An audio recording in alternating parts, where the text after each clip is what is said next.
Oliver was born at 37 weeks, so they think he sort of knew something wasn't right and he was born early.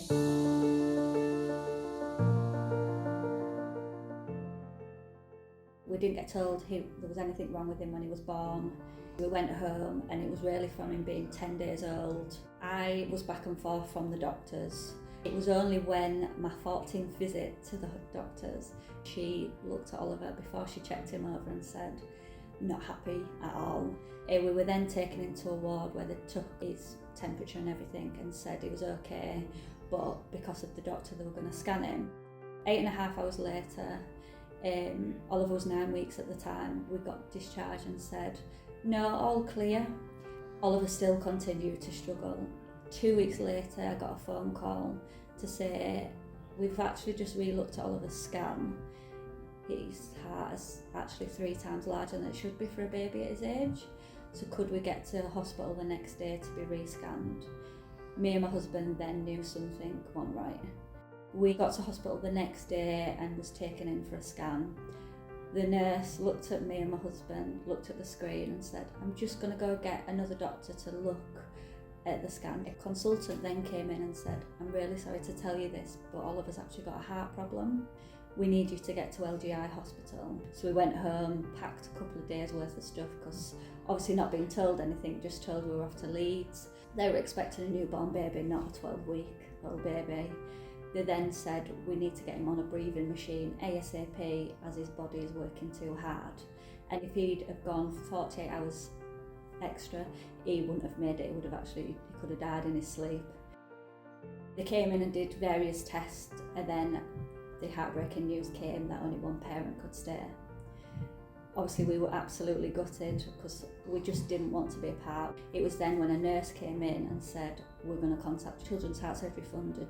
Never heard of Children's Heart Surgery before this, but so thankful because they actually got us accommodation in the hospital and we got that room for our full 11 days in hospital. Children's Heart Surgery Fund had donated various machines for Oliver, just so he could be comfortable in his room and he wasn't being moved from room to room. And they could do the daily scans, the daily tests for him. We were then told he would have surgery in the next couple of days. His surgery had been arranged and it was the 1st of December. It was quite heartbreaking to then hand my tiny baby over to a surgeon that I didn't know. The day before we'd been told of the risks, and one of them risks was that he could die in surgery. We still knew we had to go with the surgery, otherwise either way Oliver wouldn't have made it. 5.5 hours later we got that phone call to say he was being taken down to intensive care. We need to prepare you that Oliver is not what he normally looks like. Obviously he was a little bit swollen from surgery and he had a lot of machines and wires at his bedside, but the happy news was that he'd been successful, but we still had a long road ahead of us. They then told us that no parent could stay at his bedside because we were in intensive care. That's when we were so thankful to Children's Heart Surgery Fund for that room that we could then be together. And knowing we were only a couple of wards down from where Oliver was, and for the next 6 days he just thrived.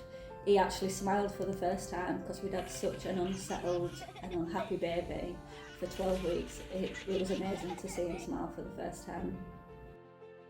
6 days later, we were told they just couldn't believe the recovery he was having, and what a fire and like a superstar a little boy he was, and still is. And we were going to be home for Christmas, which was amazing because Oliver's first Christmas and having 2 other children at home, it meant we would be all together at Christmas.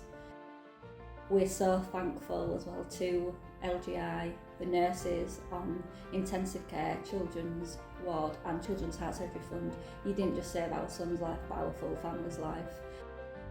Thank you to you that we get to see Oliver grow into the wild child boy that he is, but we do get to see him every day growing up, and if we hadn't pushed like we had, he might not have been here and we could have lost that, so we're so thankful for you. Dig deep, every bit of money counts for this amazing charity. Let's just hope we can get as much money as you can for you to help other families like you help my family. I'm so glad that I nominated you for our Charity of the Year. and I just hope we can raise lots of money for you tonight and for the next year. Thank you very much.